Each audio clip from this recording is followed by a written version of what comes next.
Bonjour William Roux, tu es avec nous aujourd'hui pour un nouvel épisode d'Odyssée, un nouveau portrait d'espace, ton portrait d'espace. Alors on va commencer tout de suite par une première question, est-ce que tu peux te présenter s'il te plaît? Alors, je m'appelle Willem Roux, j'ai 35 ans, je suis ingénieur au CNES depuis 5 ans maintenant, et j'ai démarré sur le projet Gaïa et j'y suis encore aujourd'hui. Et du coup en quoi consiste vraiment ton travail sur ce projet Gaïa? Alors, l'intitulé du rôle est coordinateur de la CU4. Donc, ça parle pas forcément comme ça. Coordinateur, c'est-à-dire que je fais le médiateur, j'organise un peu les activités entre différents groupes de travail, entre différents métiers aussi. C'est-à-dire que je suis à l'interface entre les scientifiques qui travaillent dans des laboratoires de recherche et des ingénieurs dans l'industrie du spatial qui sont plus spécialisés dans l'informatique, le traitement de données, le big data.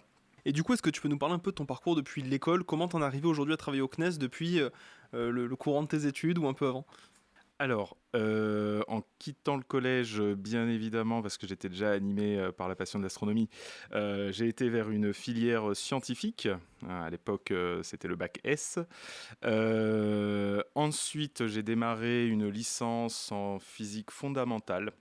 Alors au tout début, j'ai commencé d'abord par quelques semaines de prépa, mais honnêtement, l'ambiance, la mentalité ne me collait pas. Voilà, j'ai préféré donc quitter assez rapidement la prépa pour rejoindre l'université en licence de physique fondamentale. D'abord à Orléans, j'ai fait ma 3e année de licence en physique fondamentale à Toulouse parce que je commençais à me rapprocher, on va dire, du centre et du cœur de l'activité spatiale en France à Toulouse.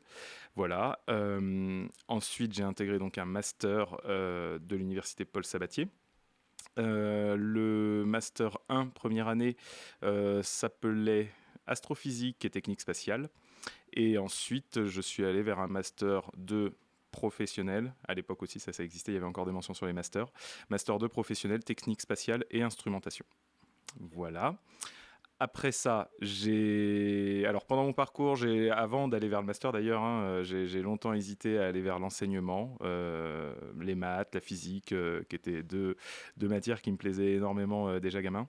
Mais voilà, j'ai longtemps hésité et je suis toujours revenu au final vers une filière plus proche de l'astrophysique. Donc après le master, normalement j'aurais dû rentrer directement dans l'industrie du spatial, comme beaucoup, mais je suis le seul de ma promo finalement à être allé vers une thèse.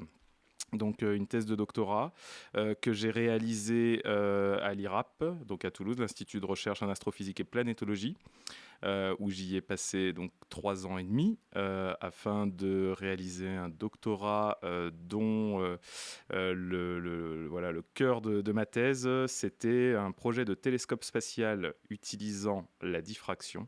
Donc c'est des projets de télescopes spatiaux assez démesurés par rapport à ce qu'on connaît aujourd'hui. Il n'y en a encore aucun qui ont été mis en orbite. Et en tout cas, j'ai travaillé sur le design avec des simulations numériques, avec des prototypes en salle blanche.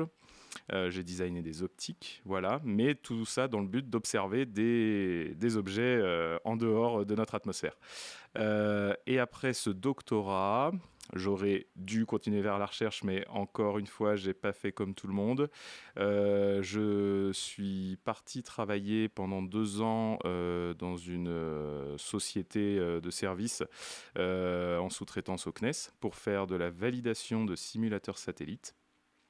Donc pour différents projets tels que SWOT, CERES. Et finalement, voilà, l'astrophysique était toujours là dans un coin de ma tête, ça me manquait. Et au moment où j'ai décidé de candidater au CNES, il s'avère qu'il y avait une proposition d'offre pour rentrer sur le projet Gaïa. Et voilà. Et donc j'ai été retenu. C'était en 2019 et depuis, je travaille sur le projet Gaïa. Génial. Du coup, tu l'as même déjà un peu évoqué, le spatial, tu t'y intéressais très tôt. Alors, est-ce que tu peux dire que c'est une passion? Et si oui, est-ce qu'il y a eu un élément déclencheur? Alors forcément, pendant des années où j'étais au collège, lycée, ça me trottait dans la tête et après réflexion, voilà, forcément, moi aussi, j'ai déjà par moi-même essayé de retrouver quel était l'élément déclencheur. Et finalement, je me souviens très bien, c'était au CE2, j'avais 8 ans, on était parti en classe verte à Champs-Rousse dans les Alpes, en France. Euh, et lors du repas du soir, je crois, ou au petit déjeuner, je sais plus, j'ai entendu d'autres élèves de mon âge, d'une autre classe, qui parlaient justement de la soirée de la veille où ils avaient été en extérieur pour observer les étoiles. Ni une ni deux, moi j'ai couru vers mon institutrice, dont j'ai encore contact avec elle aujourd'hui. Je suis allé la voir en lui disant que moi aussi je voulais qu'on fasse une soirée d'observation des étoiles. Et et c'était parti, en fait. Voilà, une première soirée d'observation, à peine revenu de classe verte. Je me souviens avoir insisté auprès de mon institutrice pour qu'elle nous reparle un peu des étoiles, des planètes. Donc, ça devait sûrement s'inscrire dans le programme, mais moi, j'avais l'impression qu'elle le faisait pour moi. Ça me faisait plaisir. Je me souviens qu'on avait passé effectivement quelques sessions d'après-midi où elle avait sorti des diapositives à l'époque, hein, ça existait, voilà, les diapositives dans l'appareil derrière la lampe, et là elle nous projetait des constellations au tableau. Et là j'ai découvert le plaisir de reconnaître des constellations, voilà, essayer de deviner des formes dans les étoiles. Et voilà. Donc ça c'était à l'âge de 8 ans. Après forcément donc j'ai réclamé à mes parents des magazines, des livres pour continuer voilà, à augmenter mes connaissances sur le sujet. Mes parents n'avaient pas forcément tous les moyens du monde pour m'offrir d'office un télescope, mais ils ont quand même mis un peu d'argent pour m'acheter des magazines et des livres. Ensuite, vers l'âge de 11 ans, donc, j'ai rejoint une association d'astronomes amateurs à Orléans.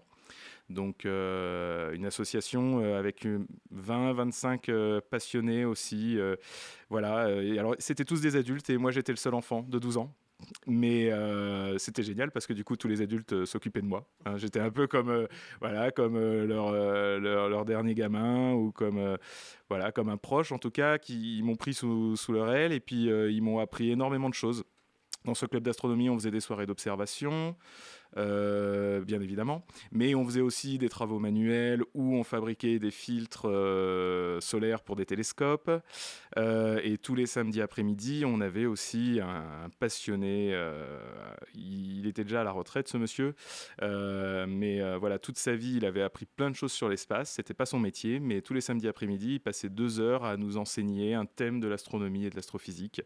Donc, je me souviens très bien, chaque samedi, là, au début d'année, on faisait un état de l'art de tout ce qu'on connaissait sur les différentes planètes, sur la Lune, puis après, on embrayait sur les types d'étoiles, sur les autres corps tels que les galaxies, les trous noirs. Et bon, voilà, c'est un très bon souvenir.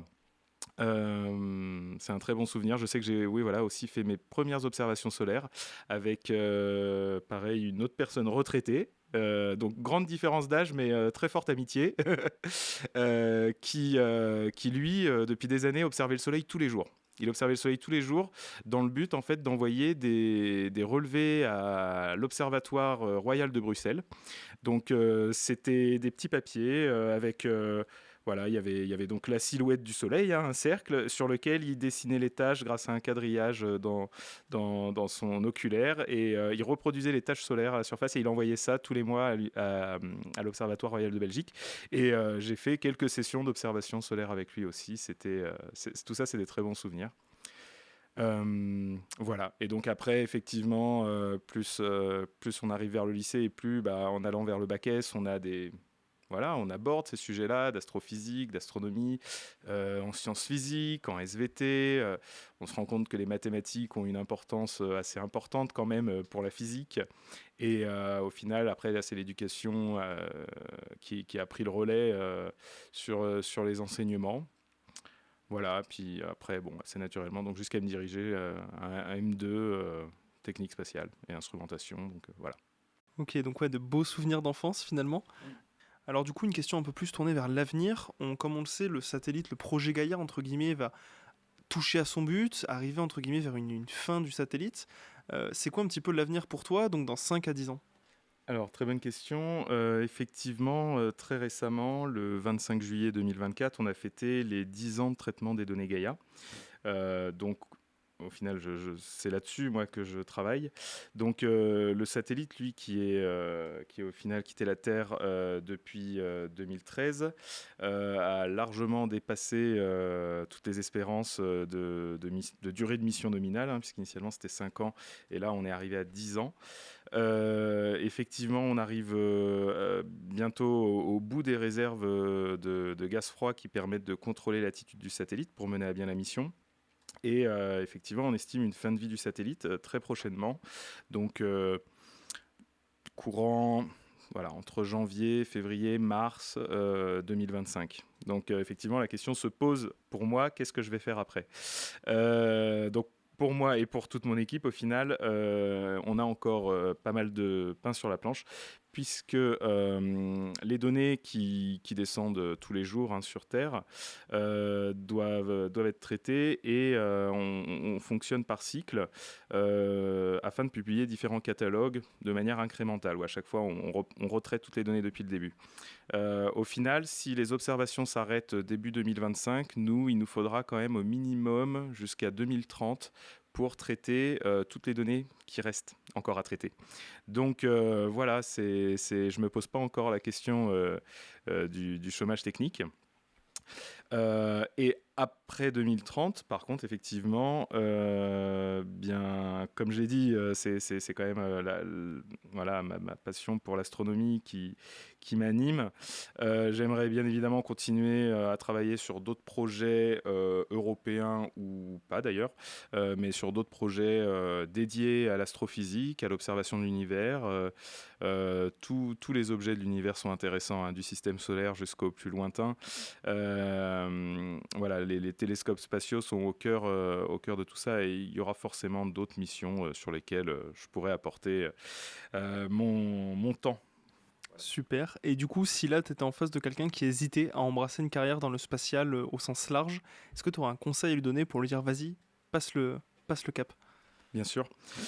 Comme je l'ai dit plus tôt, moi-même, pendant tout mon cursus, j'ai à plusieurs reprises hésité pas à changer de voie radicalement, mais voilà, à partir plus vers l'enseignement des mathématiques, de la physique.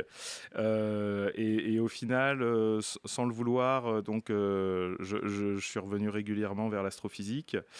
En fait, c'est sûr que quand on est jeune, on se met des barrières. On se dit qu'il est impossible, effectivement, d'atteindre une position d'astrophysicien dans un laboratoire de recherche, ou dans une position d'ingénieur spatial dans une grande agence spatiale.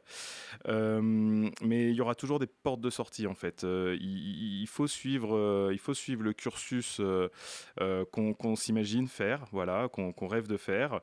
Il faut aller le plus loin possible, mais même si à la fin il n'y a pas de, voilà, on se rend compte que c'est pas exactement ce qu'on voulait faire, ou que tout simplement il n'y a pas d'opportunité non plus de travailler dans ce domaine-là, il y a quand même beaucoup de métiers adjacents à tout ça, et il y aura toujours des petites issues qui permettront quand même de rejoindre des métiers au final très intéressants, puisqu'en général, lorsqu'on aime l'astronomie et l'astrophysique, on aime bien même tout ce qui est mission observation de la Terre, même les missions de défense en soi peuvent être très intéressantes de par toute la mécanique spatiale qu'il y a derrière. Enfin voilà, les métiers, en tout cas au CNES, hein, moi de ceux que je connais, ils sont nombreux, avec plein de domaines d'expertise. Et voilà, je pense que n'importe qui pourra toujours trouver sa place dans le tissu industriel spatial en France. Bah super, merci beaucoup Willem pour ce beau portrait, très intéressant, et puis on se retrouve tout de suite pour une émission à tes côtés. Merci.